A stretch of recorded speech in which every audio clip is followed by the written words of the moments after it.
What's up everyone? John Rettinger from Techno Buffalo here with an unboxing for you of the HTC Evo Shift 4G. It's got quite a long name. It's a 4G Android running smartphone for Sprint. Let's go ahead and dig in and see if Shift happens.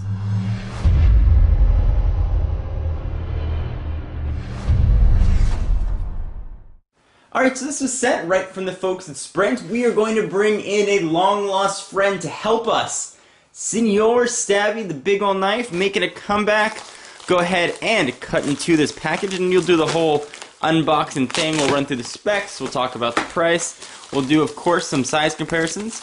We'll go ahead and rip this open. Looks like there's some PR material from Sprint in there. Go ahead and push that off to the side for just a minute. Continue to dig in. There we go. Sprint Evo Shift 4G. A little bit of a long name, but no problem. So telling us it's a demo unit on the side. There's some demo unit information.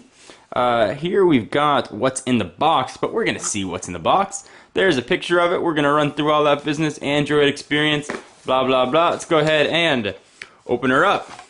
And here we have the HTC Evo Shift 4G. A lot of names. It's like Sally, Jesse, Raphael. Go ahead and tilt that over a little bit so we can get it out. Boom. We've been shifted. Alright, so let me run through the specs real quickly, and then we'll take a look at what else is in the box. If this looks reminiscent of the Evo, it's because, well, it's supposed to. But also I know if I leave it like this and run through the specs, the comments are going to be filled to take off the plastic. So I will first take off the plastic. Alright, we are looking at a 3.6-inch diagonal screen with a resolution of 480 by 800. It's being powered by Android 2.2. This is an HTC built device. And as such, it is rocking Sense, which is the newest version of Sense. It's got a Qualcomm 800 MHz processor, 512 megabytes of RAM. On the back, there is a 5 megapixel camera with autofocus and flash. I'll go ahead and peel off the plastic too, because I don't want to hear it. The camera can shoot video at 1280 by 720, so that is 720p. The back is a bit of a soft touch feel to it. It's got a very nice feel in the hand. We've got 4 capacitive buttons across the bottom, so our typical Android buttons. Home button, menu button, back button, and search. Proximity sensor on top. This does not have a front-facing camera. On the left-hand side, you're going to have your volume rockers up and down and your micro USB charging port. On the right-hand side, you're not going to have very much. Bottom, not going to have very much other than a microphone port. Looks like the back to pull it off and get to the battery. Top, there's going to be your power button, 3.5 millimeter headset jack. And when you slide this guy out, you're going to have a surprisingly non-spring-loaded full QWERTY keyboard here with D-pad. And this, I have had a chance to get my hands on this phone before. The keyboard is actually very nice. I don't like the fact that there's a lot of pressure you have to apply to slide this open. I really do like when it's a spring-loaded keyboard. The keyboard here is very nice. There's a decent amount of key throw despite its sliding mechanism. You can sort of see it from the side. Plenty of room for your fingers to rest on the keys. Big spacebar, which I like. I'm not so sure how often you're going to use the D-pad, but you do have the option for it being here. And you can use the middle to select, so technically it's a 5-way D-pad. You've got your enter and delete buttons, and of course functions as well. Go ahead and push that off, and we'll power that guy on in just a minute. But let's see what else we are going to get in your Evo Shift box. Go ahead and pull all that stuff up. So you've got your Sprint getting started.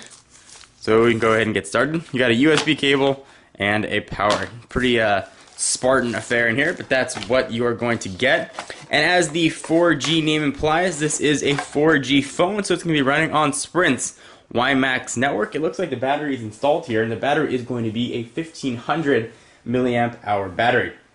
Let's go ahead and turn this on and take a look at what we're going to see.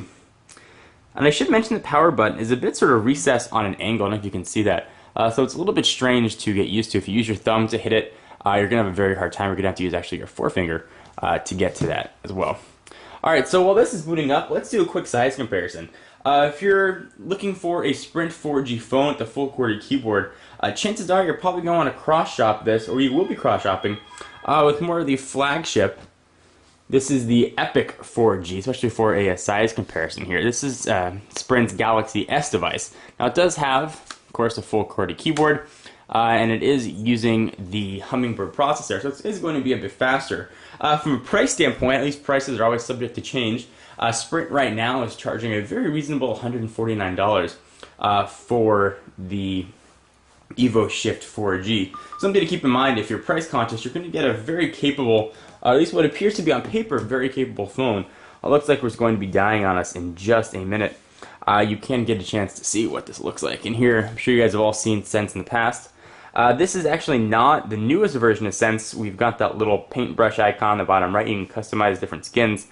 This appears to be just standard version of HTC Sense, which, as far as Android skins go, is definitely one of my favorite. And you are getting the newest version of Sense. This is, this is one of the newer versions of Android, rather, 2.2. You're not sitting on 2.3 Gingerbread.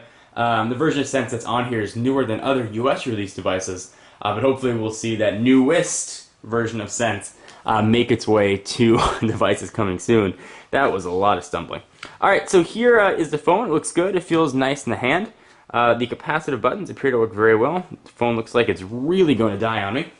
For some other size comparisons, so let me bring back the Epic. You can see how this looks. So you're going to get a little bit of a smaller screen size too with the Evo Shift, the 3.6 versus 4-inch on the Epic. But people, generally like that smaller screen size. If that's going to be your thing, you're going to get a much smaller form factor as well. If you really are concerned about screen resolution, having the fastest specs, you're going to want to look at the Epic a little bit more. If you want just a capable phone that's going to have nice messaging features and be able to do all your multitasking, you're going to want to give